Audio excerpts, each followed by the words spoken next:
ভয়াবহ আমেরিকার জরিপ, সংখ্যালঘু সম্প্রদায় আগের তুলনায় বেশি নিরাপত্তা পাচ্ছে।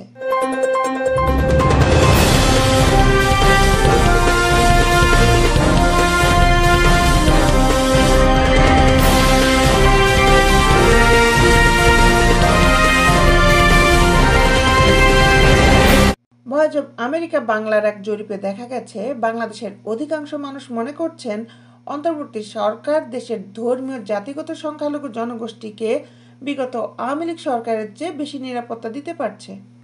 জরিপের ফলাফলে নিরাপত্তা নিয়ে ধারণায় মুসলিম ও অমুসলিমদের মধ্যে কিছুটা পার্থক্য লক্ষ্য করা গেছে। গত অক্টোবর মাসের শেষের দিকে পরিচালিত এই জরিপে দেখা গেছে 64.1% উত্তরদাতা মনে করেন আওয়ামী লীগ সরকারের আমলের তুলনায় অন্তর্বর্তীকালীন সরকার ধর্মীয় জাতিগত সংখ্যালঘু জনগোষ্ঠীকে বেশি নিরাপত্তা দিচ্ছে।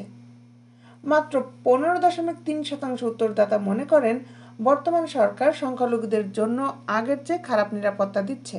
জরিপে 1000 উত্তরদাতাকে বর্তমান অন্তর্বর্তী সরকারের আমলের সঙ্গে সাবেক প্রধানমন্ত্রী শেখ হাসিনার শাসনের তুলনা করতে বলা হয়।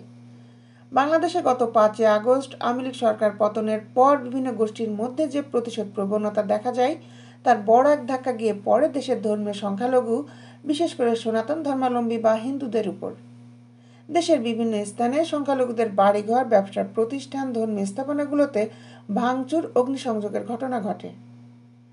বাংলাদেশের মানবাধিকার কর্মী নূর খান বলেন, আমরা দেখেছি সংখ্যালঘুদের রাজনৈতিক সম্পৃক্ততার কারণেও তাদের উপর আক্রমণ হয়েছে, আবার শুধু সংখ্যালঘু হওয়ার কারণেও তাদের উপর আক্রমণ হয়েছে। বাংলাদেশের সংখ্যালঘুরা যে বরাবরই ঝুঁকির মধ্যে থাকে সেদিকে ইঙ্গিত করেন আন্তর্জাতিক মানবাধিকার সংগঠন হিউম্যান রাইটস ওয়াচের দক্ষিণ এশিয়ার পরিচালক মীনাক্ষী গাঙ্গুলি। তিনি বলেন, কোনো সরকার সংখ্যালঘু অধিকার রক্ষার জন্য খুব একটা কিছু করে না। তবে ডক্টর মোহাম্মদ ইউনূসের নেতৃত্বে অন্তর্বর্তীকালীন সরকার ক্ষমতা নেওয়ার পর প্রশাসন, বিভিন্ন ধর্মীয় প্রতিষ্ঠান, সাধারণ মানুষ এগিয়ে আসেন সংখ্যালঘুদের উপাসনাস্থল পাহারা দিয়ে পরিস্থিতি সামাল দেওয়ার জন্য।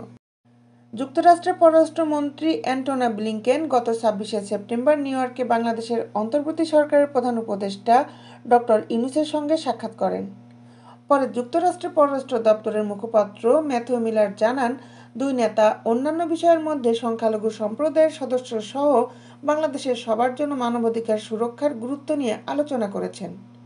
যুক্তরাষ্ট্রের নবনির্বাচিত প্রেসিডেন্ট ডোনাল্ড ট্রাম্প নির্বাচনের আগে গত 31 অক্টোবর সামাজিক যোগাযোগ মাধ্যমে এক পোস্টে লেখেন, আমি হিন্দু, খ্রিস্টান ও অন্যান্য সংখ্যালঘুদের বিরুদ্ধে বর্বর সহিংসতার তীব্র নিন্দা জানাই।